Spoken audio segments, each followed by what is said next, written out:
पाकिस्तान और सऊदी अरब के दरमियान तय पाने वाले तारीखी दिफाई मुआहदे ने आलमी सतह पर बड़ी हलचल मचा दी है। दुनिया भर के अहम मीडिया इदारे इस खबर को नुमायां कवरेज दे रहे हैं और माहिरीन मुआहदे की टाइमिंग, खित्ते पर इसके मुमकिन असरात और खलीजी ममालिक की जानिब से इसराइल और अमरीका को दी जाने वाली सिग्नलिंग पर तफसीली तज्जिए पेश कर रहे हैं। ऐसे में अब पाकिस्तान का कहना है कि इस मुआहदे में दीगर खलीजी ममालिक भी शामिल हो सकते हैं और कुछ ममालिक की ख्वाहिश भी है। लंदन में सहाफ़ियों से गुफ्तगू करते हुए नायब वज़ीर आज़म और वज़ीर ख़ारजा सेनेटर इसाक डार ने कहा कि ऐसा कहना कबल अज़ वक्त होगा, लेकिन काफ़ी दीगर ममालिक की भी पाकिस्तान के साथ इस तरह के अरेंजमेंट की ख्वाहिश है।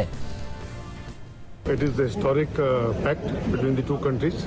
लेकिन हम हमेशा से हमारा जो इनफॉर्मल अरेंजमेंट रहा है सऊदी अरेबिया के हवाले से और हरमैन शरीफ के हवाले से, वो वही है जो इस एग्रीमेंट में, जो कि स्ट्रेटेजिक म्यूचुअल डिफेंस एग्रीमेंट परसों साइन हुआ है। मशरिक़ वस्ता के दीगर अरब ममालिक हैं, उनके साथ भी क्या इस तरह के एग्रीमेंट? ये is premature to say something, but काफ़ी कंट्रीज का डिज़ायर है इस डेवलपमेंट के बाद कि वो भी इस तरह के कोई अरेंजमेंट करें। इस सारी सूरत हाल में इस अहम पेशरफ्त पर भारत की भी गहरी नज़र है, क्योंकि ये मुआहदा मुस्तक़बिल में न सिर्फ पाकिस्तान के साथ उसके कशीदा ताल्लुकात पर असरअंदाज हो सकता है, बल्कि सऊदी अरब के साथ भारत के बढ़ते हुए ताल्लुकात पर भी इसके गहरे असरात मुरत्तिब हो सकते हैं। भारतीय वज़ारत ख़ारजा के तर्जुमान रणधीर जायसवाल ने आज पाक सऊदी दिफाई मुआहदे पर बात करते हुए कहा कि भारत और सऊदी अरब के दरमियान वसी स्ट्रेटेजिक पार्टनरशिप मौजूद है, जिसमें गुज़िश्ता बरसों में नुमाया तौर पर इजाफा हुआ है। हमें उम्मीद है कि यह पार्टनरशिप आइंदा भी बाहिमी मफादात और हसासियत को पेश नज़र रखते हुए आगे बढ़ेगी। India and Saudi Arabia, we have a wide-ranging strategic partnership which has deepened in the last several years considerably. We expect that this strategic partnership will keep in mind mutual interest and sensitivities.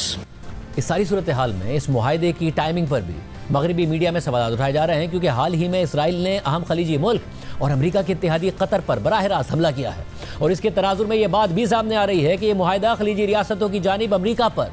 Mistrust का इजहार भी है, क्योंकि ये ममालिक अपनी security के लिए ज़्यादातर अमेरिका पर इन्हिसार करते हैं। इस हवाले से CNN में शाया खलीजी सहाफ़ी अब्बास अल-लवाती के तज्जिए के मुताबिक अगरचे एक आला सऊदी एहलकार ने कहा कि यह मुआहदा सालों से तैयार हो रहा था, लेकिन इसकी टाइमिंग ये जाहिर करती है कि दहाइयों तक तकरीबन मुकम्मल तौर पर अमरीकी तहफ़्फ़ुज़ पर इन्हिसार करने के बाद अब सऊदी अरब अपनी दिफाई सलाहियतों को मजबूत करने के लिए अमरीका से आगे की तरफ देख रहा है। डोनाल्ड ट्रंप की पहली सदारती मुद्दत के दौरान खलीजी अरब रियासतों को उम्मीद थी कि वो ऐसे अमरीकी सदर साबित होंगे जो उनके सिक्योरिटी खदशात को वाकई अहमियत देंगे और उनके तहफ़्फ़ुज़ के लिए फैसला कुन इक़दाम करेंगे। ट्रंप की पहली मुद्दत का आगाज़ बज़ाहिर हौसला अफजा था। उन्होंने ईरान के जौहरी मुआहदे से दस्तबरदारी इख्तियार की और ट्रंप इंतजामिया ने ईरान के ताकतवर जनरल कासिम सुलेमानी को कत्ल करने का हुक्म दिया, जो खलीजी अरब हुकूमतों के लिए नापसंदीदा शख्सियत थे। लेकिन आखिर में खलीजी रियासतें मायूस हो गईं। 2019 में जब एक मिसाइल और ड्रोन हमले ने सऊदी अरब की तेल की तनसीबात को निशाना बनाया,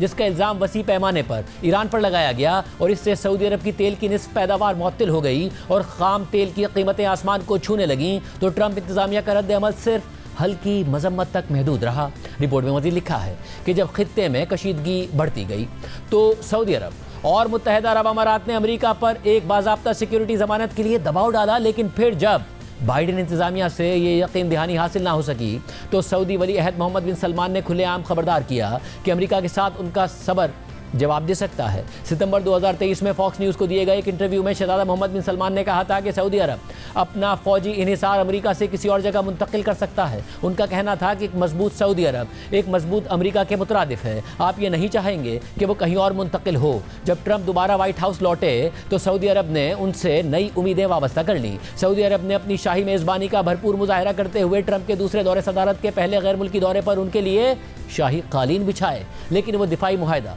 जिसकी सऊदी अरब को तलाश थी अब तक हकीकत का रूप नहीं धार सका। इसी दौरे में ट्रंप ने अवामी सतह पर वादा किया कि वो कतर का तहफ़्फ़ुज़ करेंगे, जबकि खलीजी रियासतों ने खरबों डॉलर्स अमरीकी मईशत में लगाने का ऐलान किया। लेकिन इसके बावजूद ट्रंप ना सिर्फ पहली बार किसी खलीजी मुल्क पर बराह रास्त ईरानी हमले को भड़काने का बाइस बने, बल्कि तारीख में पहली मरतबा इसराइली हमला किसी खलीजी रियासत पर रोकने में भी नाकाम रहे और ये सब चंद ही माह के अंदर हो गया। कतर में कायम अल उदेद एयरबेस, जो मशरिक़ वस्ता में सबसे बड़ा अमरीकी फ़ौजी अड्डा है, तवील अरसे तक एक डेटरेंट समझा जाता रहा है। एक ऐसी ढाल जो एक छोटी मगर बेहद मालदार रियासत को अपने उन बड़े और ताकतवर हरीफों के मुकाबले में तहफ़्फ़ुज़ देती है, जिनकी अस्करी ताकत और अज़ाइम का मुकाबला कतर कभी नहीं कर सकता था। लेकिन इस साल ने इस तहफ़्फ़ुज़ की हदूद को आश्कार कर दिया और बिलवास्ता तौर पर अमेरिका की ताकत को भी। जून में जब ईरान ने अमरीकी हमले के जवाब में कतर को निशाना बनाया तो ये अमरीकी फौजी अड्डा खुद एक कमजोरी बन गया। और इसी माह जब इसराइल ने कतर में हमास को निशाना बनाया तो ये अड्डा कतर के लिए डेटरेंट साबित ना हो सका, जिससे ये इशारा मिला कि अपनी तमाम तर स्ट्रेटेजिक अहमियत के बावजूद खलीज में अमरीकी फौजी मौजूदगी अब शायद वो ढाल फराम नहीं कर रही जो कभी समझी जाती थी।